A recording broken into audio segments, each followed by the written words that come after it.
Got it. Okay, it's getting ready to go live. Perfect.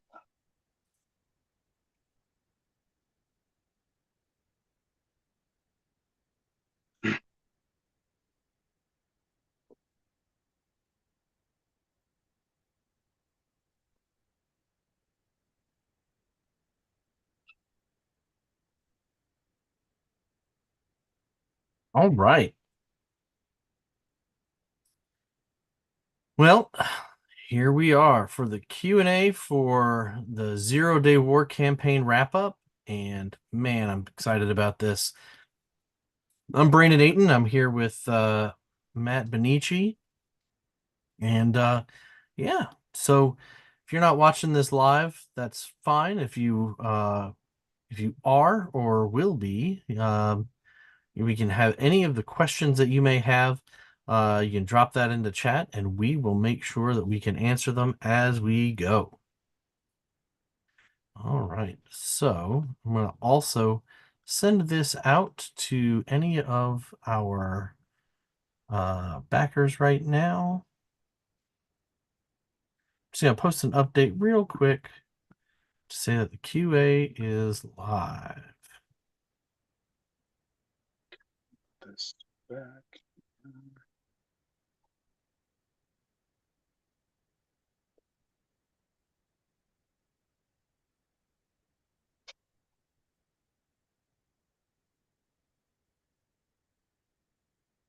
All right. So Matthias, I know that Zero Day War has had a um you've been working on this and fiddling with it in various iterations as a game designer for years. And I'd just love to get a little bit of information about, how you worked through this from your original inspiration to kind of where it has ended up at this state in the Kickstarter. If you don't mind, go on and Yeah. introduce yourself, So, give a little info. so I'm Matthias Benici. I'm the creator of Zero Day War. I'm also its graphic designer. Usually on most of these and wrap up videos, I'm the guest graphic designer and on both. Zero Day War started roughly 7 years ago. Me and my friend Josh were playing another game that had um, a layout sort of like how Zero Day War is now. But we just hated that game. And I just started tinkering with ideas of how to make that game better, but at the same time, not make that game. So we started going in different directions. Originally, this was a game designed to be a licensed game for the movie Hackers. Hmm. Um, this was my cunning plan to meet Matthew Lillard. It did not happen. Um, and in fact, the cards originally had quotes from hackers on them, and those were eventually taken off. But as I started to first design it, there were issues with the timing and how when the exploits will go off during the game. And one of my friend Tim Matz on our first play test at the first Metatopia, I believe, he sat down. We played through one turn. In 5 minutes, he redesigned how the timing mechanic worked. And the timing mechanic has pretty much stayed that way ever since that initial playtest. There's been a few tweaks, but mostly on the exploit ends, so that you'd have a more dynamic gameplay where the wait time for the exploits to go off became shorter, so you had more intense moments to plan, and then when something went off perfectly, it felt like you achieved something heavy, and that was something that was absolutely needed for this game to be fun. That when your exploits went off and you got exactly the file that you wanted and you got the additional bonus from that file to do something else, it made the players feel good, and that's what I was always striving for with this game. um, the hacking, like the we still stay with the hacking aspect from hackers, but we brought it forward to the future with the sysnet. I've always had ideas for a universe for this, where either I was going to write a novel or write a an RPG for it. So I had all this information in my head. So I just added it to the cards. I added it to the planets. I talk about Earth, where we still didn't fix the climate crisis, and it bit us bad. We Mm, left Earth. We went to Mars.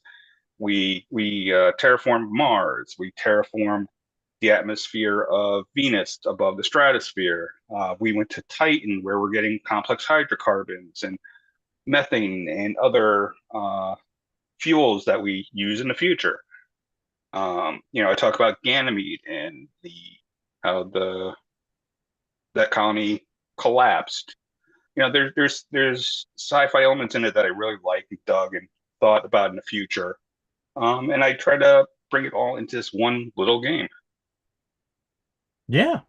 Well, and you had mentioned a few of the things um, that I personally, as someone who went through a I played an earlier iteration of this, which was mostly 99% the same. But I think there's a one of the things I loved, and you called this out, is that it hits like when your exploits go off, you feel as though something big has happened. Um, you know, it's very consequential. It's not just oh, well, now it just fizzles out.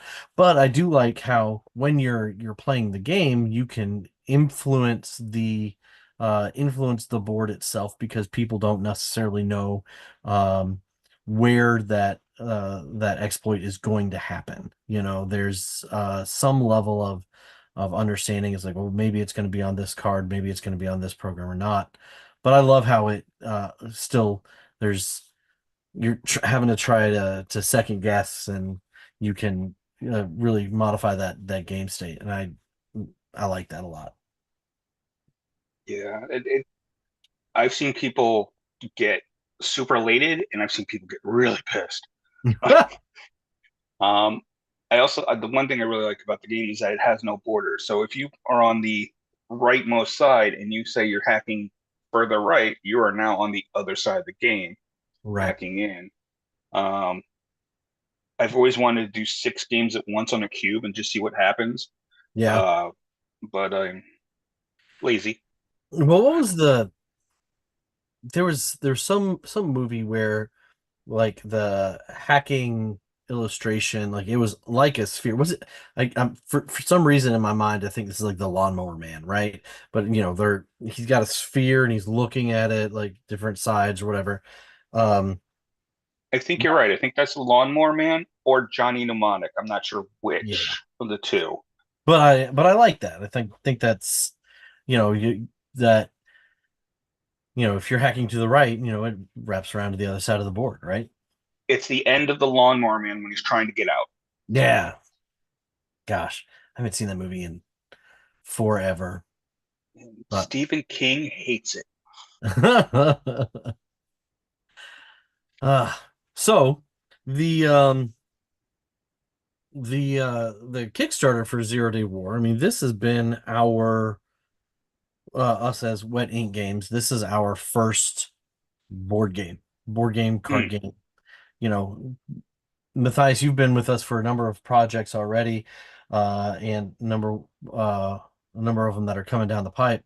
But I think the uh, we didn't necessarily know what to expect on our side. Um, and I've been really pleased with kind of like how this has taken shape mm. from a campaign side. There's some things that we've learned both running this and building this and marketing this, excuse me, that that we'll take into account when we go through and do some of our other tabletop games in the future. But I just from your perspective, Matthias, how have you felt about this campaign so far?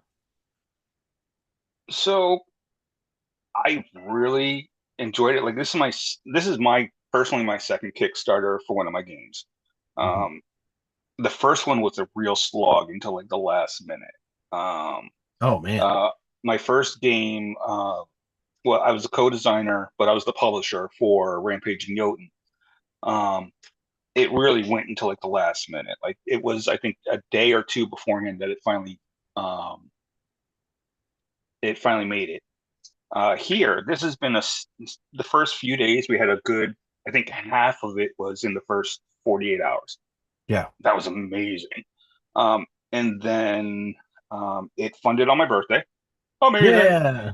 But it was always a steady roll. It was always, you had a day or two where someone, it was like one or two backers, and then there's all of a sudden five backers at once.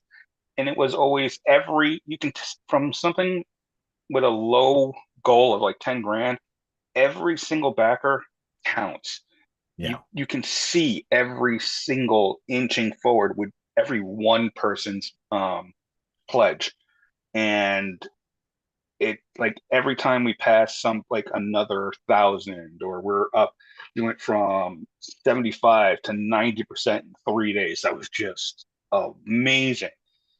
And then it took a week to go to the 100%. Oh And it was yeah. just like I kept checking and checking and checking. But it's just great to see that people believe in the project and are willing to put their money down for something they haven't played yet. Oh Um, yeah. and Zero Day War is follows a lot of my philosophies on Kickstarters. Like I don't like putting Kickstarters like anything on Kickstarter that isn't ready to go, and we can send the files out for this tomorrow. Yeah. It's but then Which again, I've is had it done for like 5 years. yeah. So Well, the good thing too is like with the art that Lucy Shearer did, and I know we shared an interview with her that Matt Orr had done during the middle of the campaign. I thought it was um yeah, it really was helped the game shine. I think oh yeah. it's gorgeous, it's gorgeous art, and I think I love that cover, and I when I remember when we were talking with her initially about kind of about the art itself. um there were a lot of thoughts of like, okay, is this going to be in space, what's she going to look like, and I love how it's, you know she's just kind of like floating there, and like the Mhm. wires and stuff are floating in like zero G and stuff. The hair's kind of wispy and stuff. It's a really great piece. Lucy did an awesome job with that. Um Oh yeah, and she filled out the game amazingly well. And like on the file cards, yeah, she took a lot of good. She took input really well, and really returned it 100 times better. yeah, yeah, she's one of those artists we had met at Origins one year, and we said, oh yeah, she would be great on this project, and I'm at that, you know we've had multiple conversations like, yeah, we would definitely work with her again. Share her name and contact information to other people in the industry. She was an absolute joy to work with. And but like, I know when she had turned that in, you had gone through and kind of used that as inspiration to kind of redesign like the logo for Zero Day War. And I love how you ended up like the O in Zero Day War has the slash through it, like a zero in some fonts. And I think the ability for graphic design, art, and game design, just all building off of one another throughout the entire process, was really cool. And I think it's been pretty evident in the campaign. Yeah, yeah, no, and like I said, she knocked it out of the park, honestly. Yeah. I'm so amazed by the cover by itself is amazing because she hits Yeah. a lot of the inspirational points. There's Ghost in the Shell in there. Mhm. There's the Expanse. There's all kinds of things that's built into that image that's just amazing to me. Yeah. Um, Yeah. I love like even just the lighting effects. I mean, you have these blue holographic screens that are there, and you just get that glow off of her face and all that stuff. Like it's a great piece. And oh as a yeah, as an art forward company, that's some of the stuff that we really want to drive home. Um, Well, I can't wait for people to see the box run because I took those screens and I added the UV coating to them. So yeah. they're probably one of the only things on the front, other than the title, that has UV coating. So these things shine while she's Oh, sitting there in space. that's great. I totally forgot you did that. I've already seen all the layers for it, and I totally forgot you did that. Oh, that was like with what was it with Home Yeah. and having the UV coating for some doors should never be opened. You mean you mean home? That one, yeah. This one right here? Yeah. No, this one is, man, we are uh we have gotten word that it is arrived at our warehouse or fulfillment center, and we're just waiting. They had an error with a couple of our SKUs, and they were correcting that, and so they can't input that information or input that delivered stock into their warehousing thing because it's the wrong SKU, and so they don't want to mess up the system. So yeah, that's been a whole thing. But again, once that's done, home is going to be getting into people's hands, and I cannot wait. So it's going to I'm looking be, forward to my copy. I know it's going to be great to see that. And Zero Day War is going to be in that same size box. Um, yeah, we got more stuff coming down the pipe too. Um, Then the expansion pack is going with it. oh yeah, oh yeah. So the like you had said, all this stuff is ready to go, right? Yeah. So we're just waiting for um, the Chinese New Year celebrations to wrap up, and then our factory will be able to accept this. We've already been talking with them. They're ready for the files and stuff. They're good to go, which I think is great. So Yeah, Chinese New Year's gives me that 1 week just to make sure that everything is exactly how it has to go to the printer, yeah, and it's done.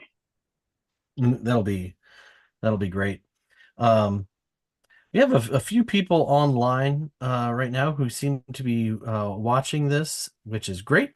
And if anyone has any questions or anything for us, by the way, while Matthias and I are wrapping up, just go through and you can type something into live chat and we'll make sure we answer any questions that you have.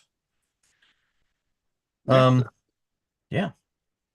Yeah, So this game really has been formed by a lot of, like, we play test this thing about 500 times over a bunch of years, and we've had just about everyone I know in the gaming industry have a shot at it just to make sure that it's, you know, worth bringing forward, worth, going, designing it further, developing it further.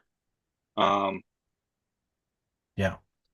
so Just so I guess as a game designer, because we've talked about your graphic design process before, and you've designed a few games, and this one has been changing at every iteration. You're learning something from your play testing, you're doing something. I'd love to hear a little bit about, like, how do you approach your game design, like when you from that very first itch that you have to scratch to, you know, you're, you feel as though you put the last layer of polish on it.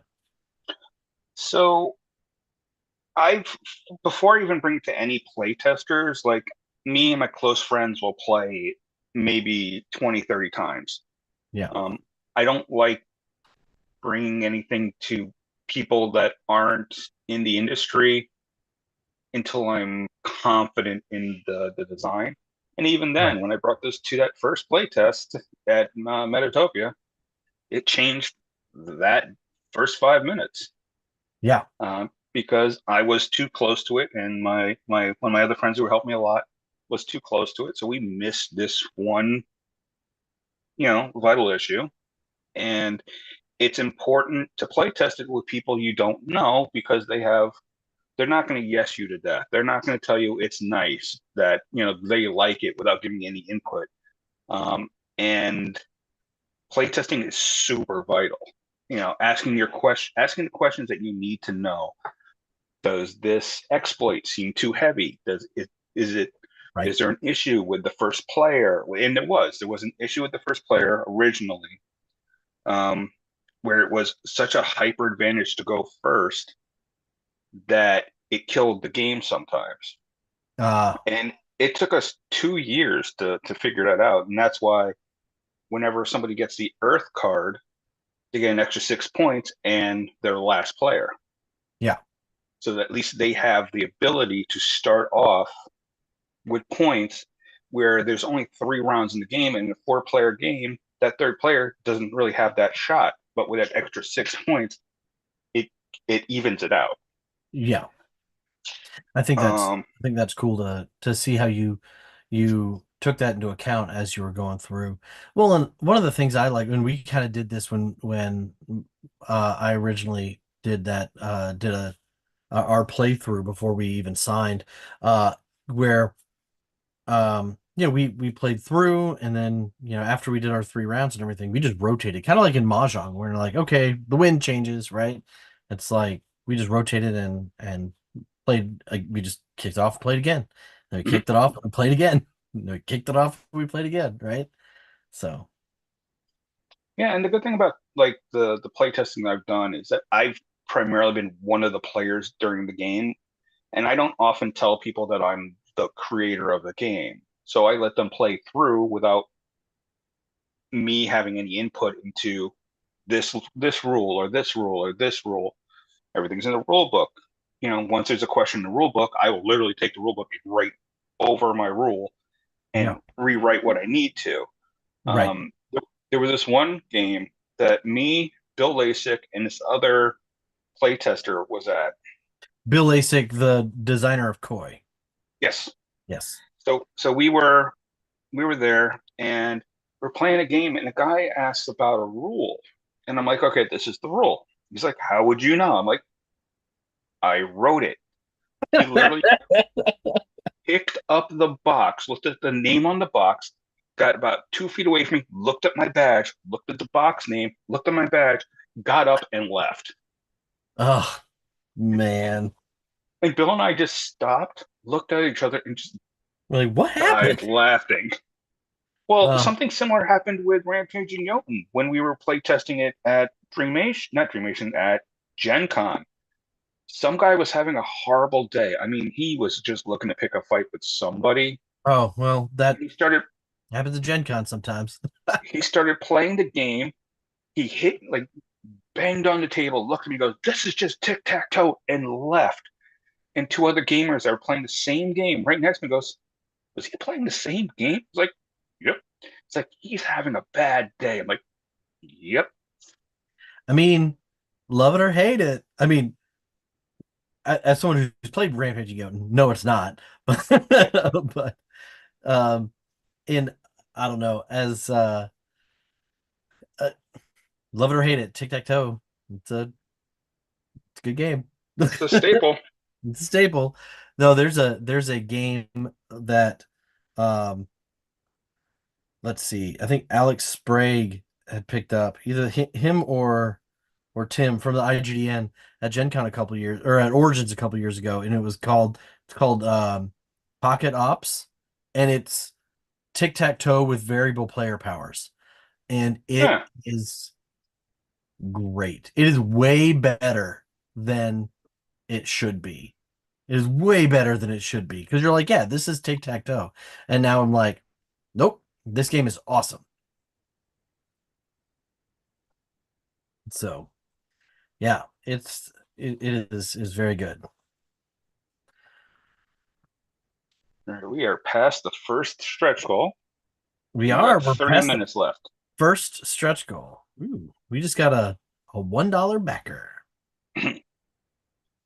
And the And stretch goal is great because the soundtrack to this has been done for 5 years. the soundtrack, I think, is great. You know, I listened to it when we're doing work to set up the page. Uh, I it's It's extremely well done. It's very thematic, and I love when games do that. We just kind of just a little extra thing. We do the exit games that Cosmos does. Well, they actually have an app. Um, and Cosmos has an app uh for that, and you actually say, okay, well, this is the exit game that I'm playing, and um I don't believe they changed too much with that, but like it also keeps track of your time and your score.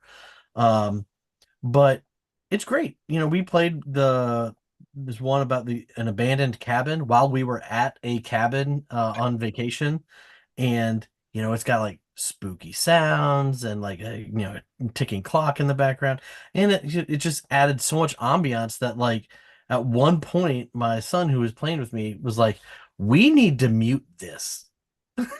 He was like, he goes, it is too much. He was getting overwhelmed. He's like, I need to stop. It was great. It added some depth to it.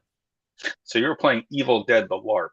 Yeah, right. You'll Uh, yeah, but we've actually had a few $1 backers throughout the campaign, and I very much love the $1 backer from the perspective of, hey, I want to show you that um there's support here. There's we're watching this. They want something to at least show, hey, we're here.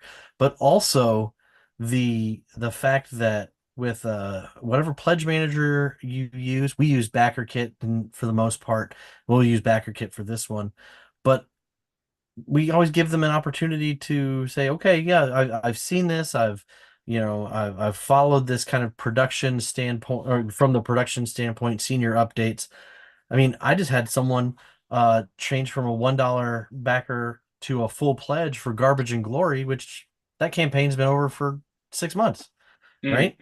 And so it's just someone did that 2 days ago because they've been following our stuff and looking at some of the stuff that we had, and I love that. You know, The some artwork on people, that is just breathtaking. It yeah, really is. I just know that some people look at the $1 backer and they're like, it doesn't really help meet your goal, and I'm like, I very much dislike that attitude. Like I can see where someone is coming from, but I'm like, personally, I think that the the showing of support and following a project is very important. And who knows, Mm. like that's a backer that's going to get the updates. That's a backer that's going to be notified of future projects. I it to I feel to ignore that is to kind of cut your nose off to spite your face. I don't like it. Yeah, they're backing up their interest with money. Yeah, It's like I said, every backer counts. You know, yeah. and Every especially in like a campaign like this where you can see Yeah. every backer count. Well, and so we've had Gamers on Games was talking about some of the in the comment sections, talking about um big thanks to you, Matthias, for Rampaging Jotun, by the way. Was expressing interest in the soundtrack, excitement about that. He's gonna check back in a little bit once everything gets wrapped up. Also, Rook and Rasp says that every bit of support means something, definitely. Um, and so that's I wholeheartedly agree. They said they wish they had a question, but honestly, the Kickstarter page is so very damn thorough. Yeah, Well, we did that, went through that a bunch. and one of the things uh, um that I love is that not only was there, an opportunity to show hey, here's how it was kind of laid out. We have a video of like the a very short video of how to play on our YouTube channel, but like the full how to play in there, it's like, sure, it might be using some of uh the pre-art asset elements, but it walks through. This is fully how to play the game. sometimes you see like a little bit of a demo or you'll see a little bit of a review, which as a consumer I dig anyway. But this was straight up. Here is how to play that game. And I see a lot of board game companies are doing that. And like I said, since this was our first one, we didn't really know what to expect, but I think it I think it really helped. No, yeah, and Banana Chan made a really good how to play video. Oh yeah. 100% props to her. It's Banana you know, is absolutely fantastic. And that was the thing. Like I didn't even know Banana did like the video editing and stuff like that, and I didn't realize that that was their wheelhouse, you know. mhm. And because of so much game design and they're so prolific in what they do, it's just amazing to see.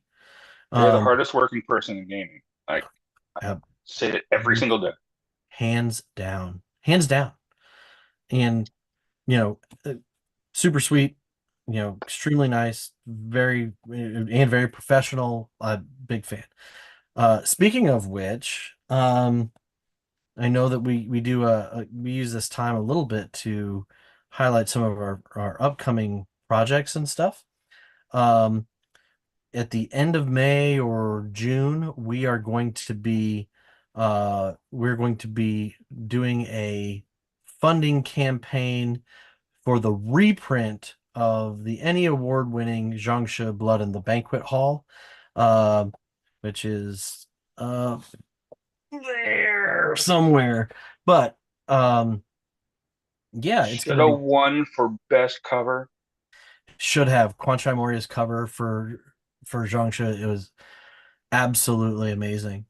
Um, and Banana has that tattooed as a half sleeve, and it looks like she just had it like screen printed onto her arm. Yeah, I got to see Um, that at PAX. yeah, but so one of the things that we're doing is we're gonna do a backer kit, probably backer kit funding campaign for that, and one it will have some extra scenarios, some brand new scenarios, um, probably about 20. We're still nailing that down at this point, but it'll probably have about 20 new scenarios from uh, some of the best writers and designers in the industry, and it'll be sized just like the other two books that are in that box set, and it should be able to fit right in, nestled in with all the other components.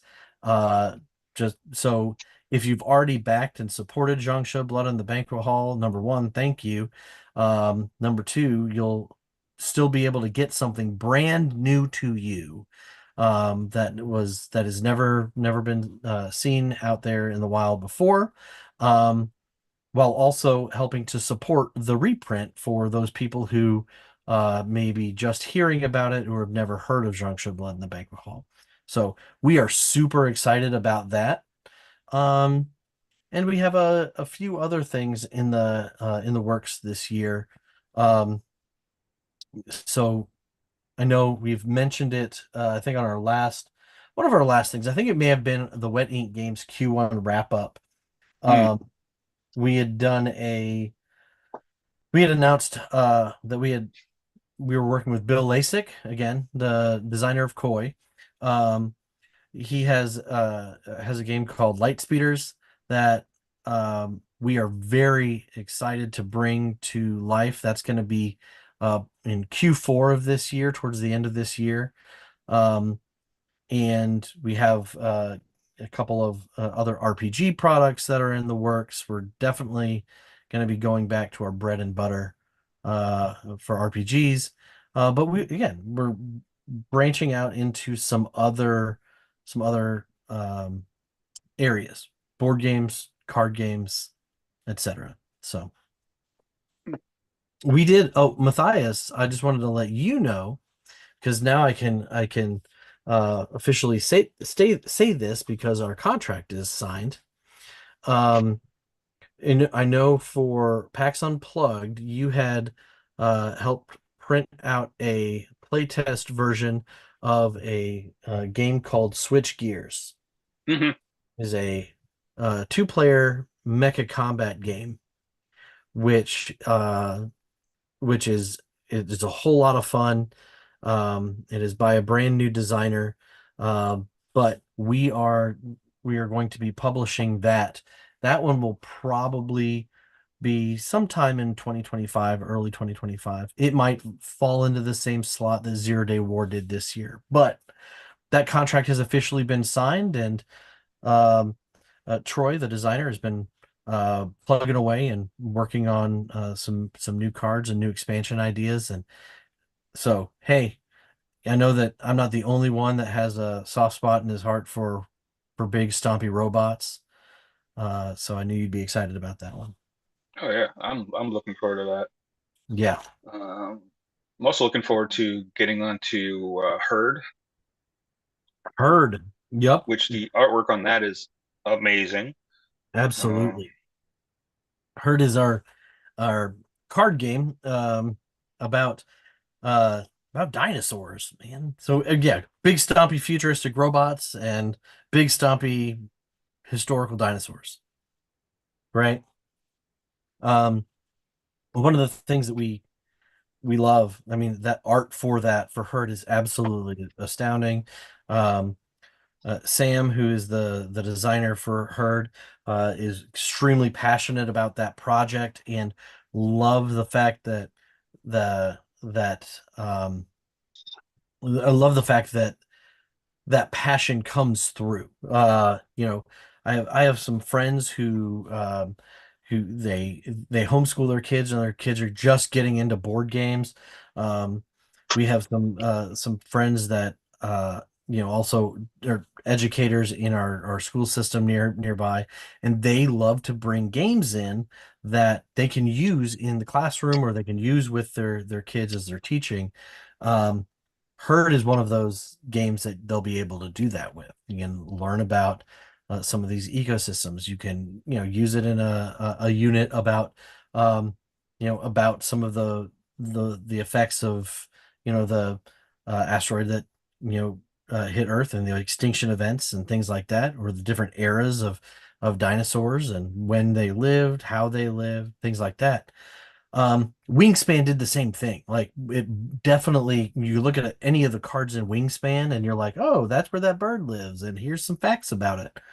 You mm, know, I loved that, and Herd, I think, is going to really be able to help out with that too.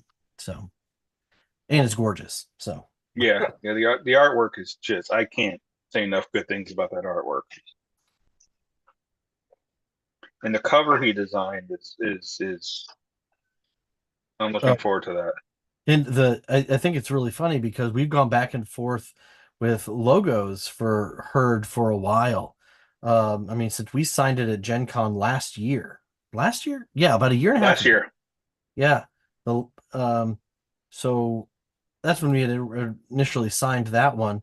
And Herd is there was a original version of the cover or of the logo, and we were like, it's fine, but it doesn't fit with the same art style that you have throughout the rest of the game. We'd gone back and forth and looked at some. I know, Matthias, you had made a couple, and yeah, when we got this new one, it was great. I loved how, like, we'll definitely share it uh probably in the wrap up for this, in kind of anticipation of another um our next project. But like, it has like the footprint, the dinosaur footprint is the E in that logo, and it looks mm. so cool. Just, it's little things like that which I think make projects stand out. And again, it's another thing where you have another fresh set of eyes Yeah, giving input. yeah. Because I would have never came up with that, honestly. It looked great. It looked great. Yeah. We had a comment from Izzy's painting workshop that said congratulations, probably on reaching the stretch goal in our funding. And Rook and Rasp said nice.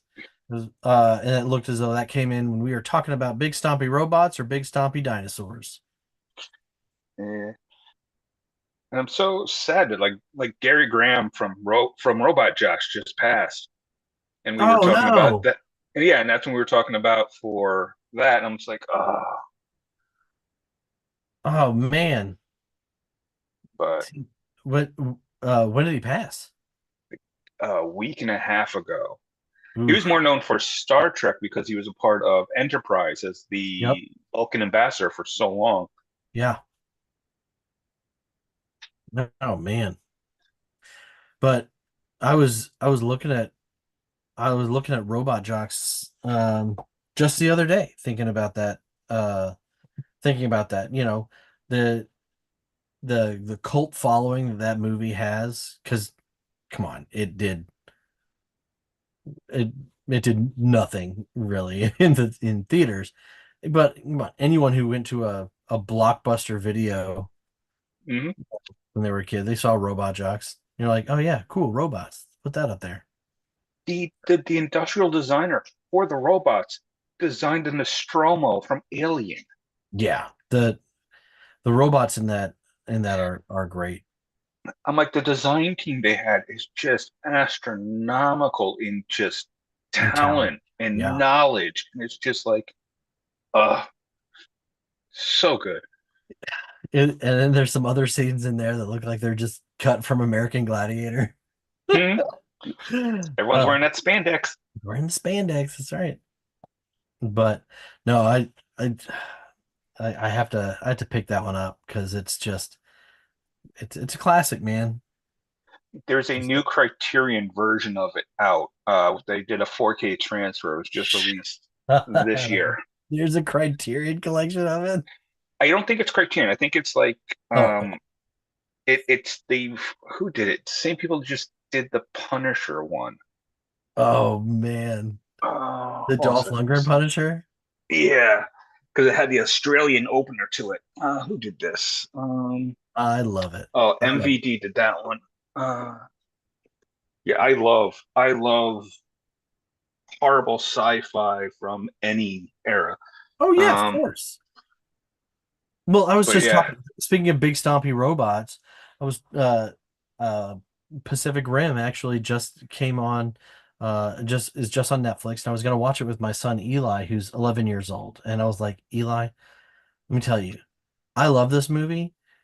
I won't go so far as to say that it is a good movie, but I love this movie, and anyone who went into Pacific Rim expecting anything more than a robot hitting a monster with a boat. If you expected anything more than that, that's on you. no. 'Cause- but it's a great movie. Oh, For and the fact that they got the actress who did Gladys to do the operating systems for them oh yeah, was just perfect. yeah. Uh, yeah, no, this is the getting back to like Zero Day War. This has been just a great experience from beginning to end. No You good. know, because it's like I said, we've worked together on a bunch of different projects, Yep. and you know, um, I've got very little experience as a creator in the mix. Hmm.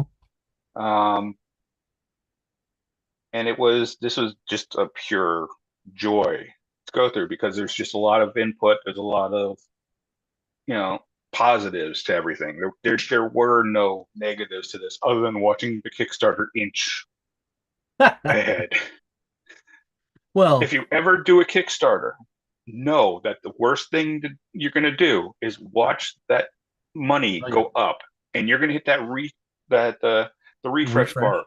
a billion times that first few days, and it's stressful. Yep. Well, and that's the thing too. Like with we've worked with a number of different designers. We've not worked with a number of different writers. We uh you know we've done RPGs for years, and so as a board game player and someone who definitely has his own share of board games and is still getting Kickstarter deliveries from things he backed a year and a half ago, 2 years ago, stuff like that just coming in the mail right now. Um, I just didn't know what to expect with our first board game Kickstarter. So yeah, I think that was the thing for me that was fun. Like, yes, it was very stressful to see this, keep going and inching forward a little bit. But I think the level of support that we've seen has been great. Oh yeah, the everyone who's like shared any link, like every link we put out, at least three people shared it each time. Oh yeah. And it's like I really want to thank every single one of those people because it's hard to get any word out nowadays in the social media market because everyone has something going on. Everyone is working on something. Everyone has their attention on their specific thing. And to have your product get in front of people and people, back it, it's Yeah. just such validation to what you've worked on. Yeah. Well, and we know, I mean, this has happened to us previously, a few years ago, but like this is an election year and the air is going to be taken out of the social media space, especially for advertising. If you're trying to get the word out, there are entities which are paying significantly more than most small indie companies are in order to get advertising placement. And, you know, Meta is gonna do everything it can to spend every penny uh of any planned advertising budget. So it's gonna, yeah, it's very hard at certain times of the year. So that's one of the things that we're really looking at is when we are planning to do some of our either funding periods or even some of our advertising that we're going to be doing, because there's areas of the calendar that we just absolutely want to avoid Hmm. for that reason. Yeah. Yeah. But okay, we have 6 minutes to go. All right. So, Still above 12,000. yep. That's all I care about now.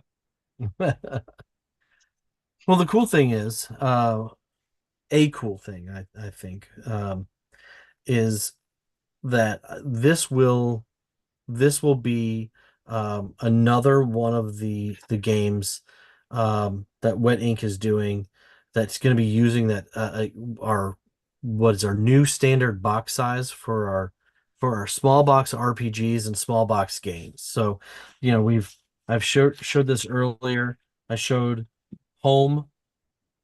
So this is the size that we're gonna have. This is the same size as the box for Zero Day War. Um, and we'll have other games that are coming in that. So when they sit on your shelf, whether it's on your bookshelf, which it will fit on any standard bookshelf, or on your game shelf, you can line them up, grab the one you want, and move on. I uh I really like that, and I'm excited to kind of see this next one out there because only one is that's a data point. Two is a trend. Yeah. Just Zero Day War is going to weigh 10 pounds less than home. Home is a very hefty box, especially once you get um all of the other haunting tales in that box. There's a lot of heft there. Yeah, I think Doug made the same face I did when we first lifted it because we didn't expect that much weight. Yeah. You see the card count when we're doing like all the setup for print and everything. It Yeah. doesn't compute until you have this weight in Hmm. your hand. Yeah, it is a very dense box. Yeah, I thought Junk Show was dense. Oh yeah. This knocks it clean out. Yeah. Well, and that's the thing for Zhang Shu, all of the cards were, squares, Mhm. whereas and then you had some printed material in there as well, but like for home, they're all tarot cards and it's very hefty. You know, Yeah. it's a lot more paper stock in there, and a lot thicker paper stock than what is used in like the printed books. You know, Mm, it's still your linen print black core cards. So yeah. Yeah. The one thing I really liked about Jing Show is that we were able to create an entire game with almost every possible material yeah, to put in a game box. yeah, You know, it's um, and every single one looked great. I mean, it was mm, nominated for best production value and product of the year for a reason, for very valid reasons. yeah, it was really was a pleasure to work on. Steven's artwork, friggin' phenomenal. He's going to be doing some more stuff for us on the upcoming RPG Fast Cars and Family. He's doing the interior art for all of that, and he's also going to be working on art, and I think he's also even writing a scenario because he is a professional writer by trade as well, which Stephen Wu has such extraordinary talent. Um, I often And the say, nicest guy. right, I often say if he wasn't so darn nice, I'd hate him. Um, but yeah, he's going to be doing stuff for Zhang as well. So you'll see more Stephen Wu coming from Wet Ink Games in the very near future. Yes, when I was talking about PAX, he forgot half of the artwork he made for the inside of that book. Oh yeah, you know the I loved the stuff that he did for. There's a whole section in the book about you know Chinese food, traditional Chinese Hmm? food, and he was like, "Oh yeah, here," and he drew.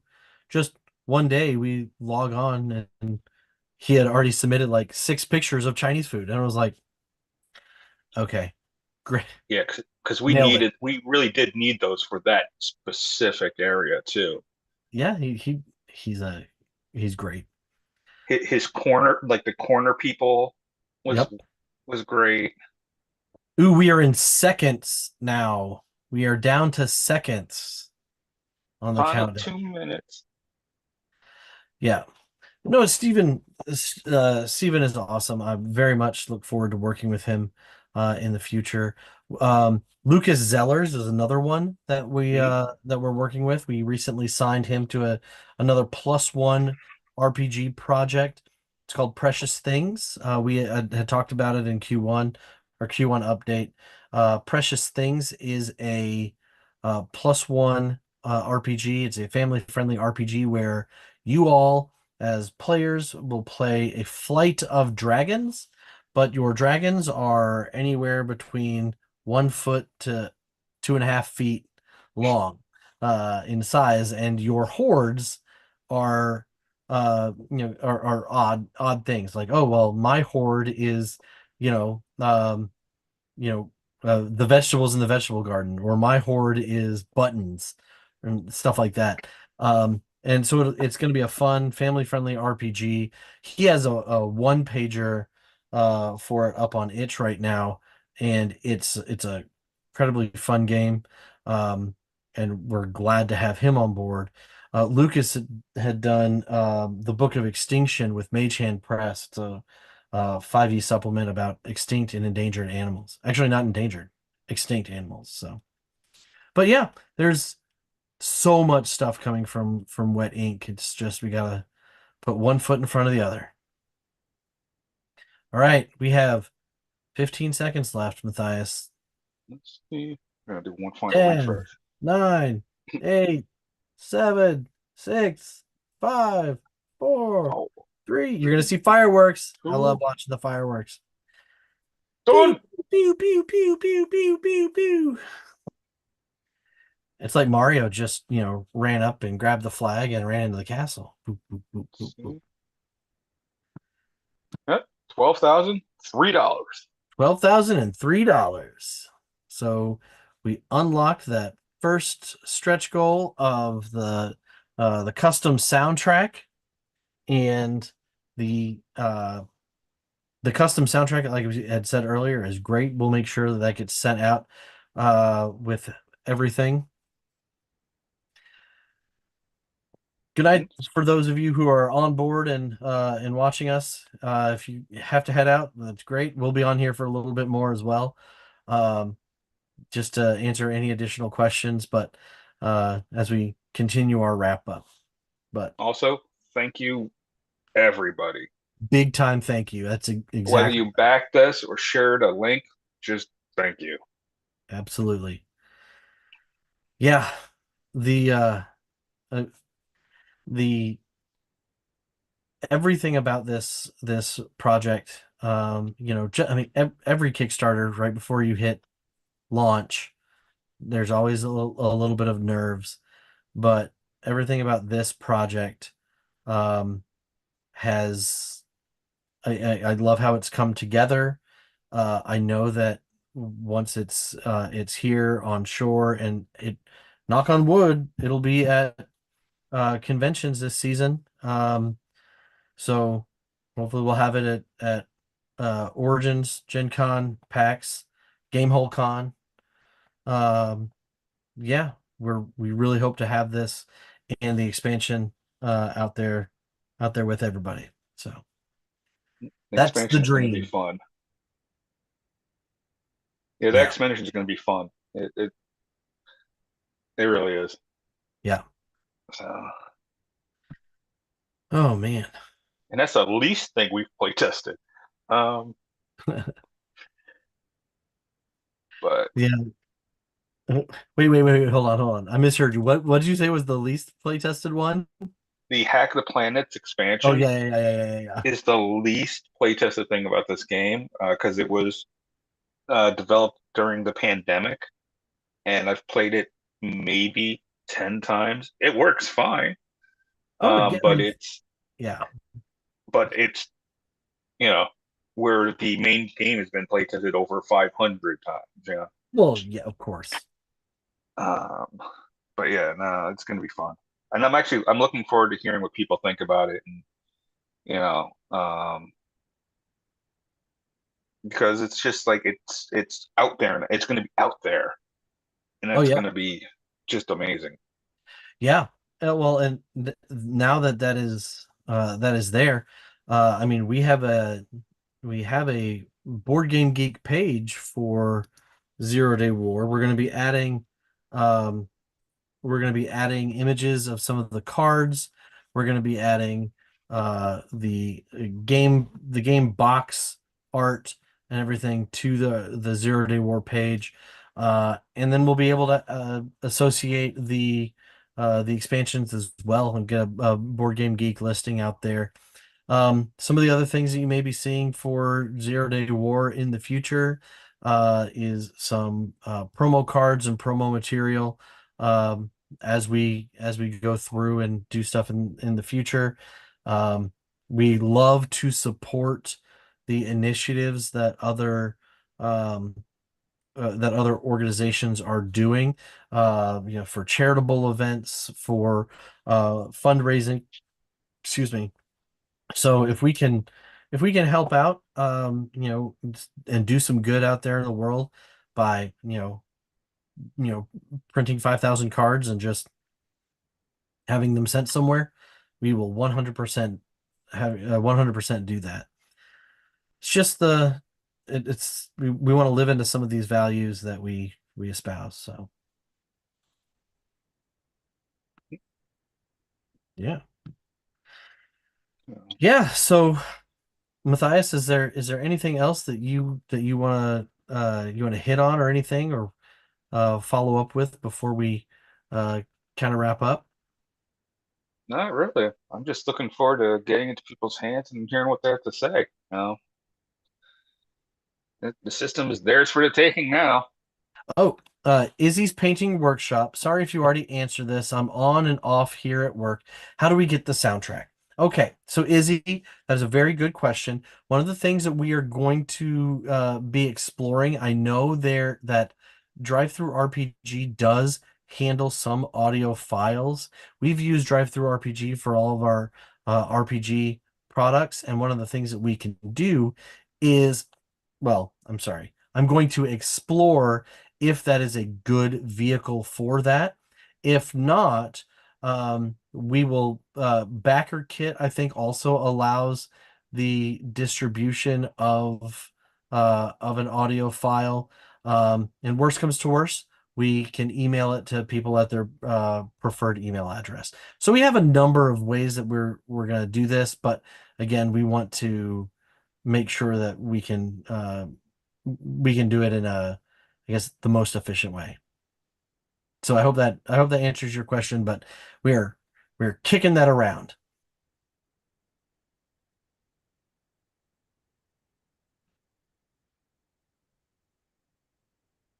Yeah.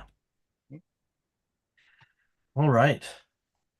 Well, I think Matthias, if that's I think we can go on and wrap up. I know we normally we stay on here for a little longer.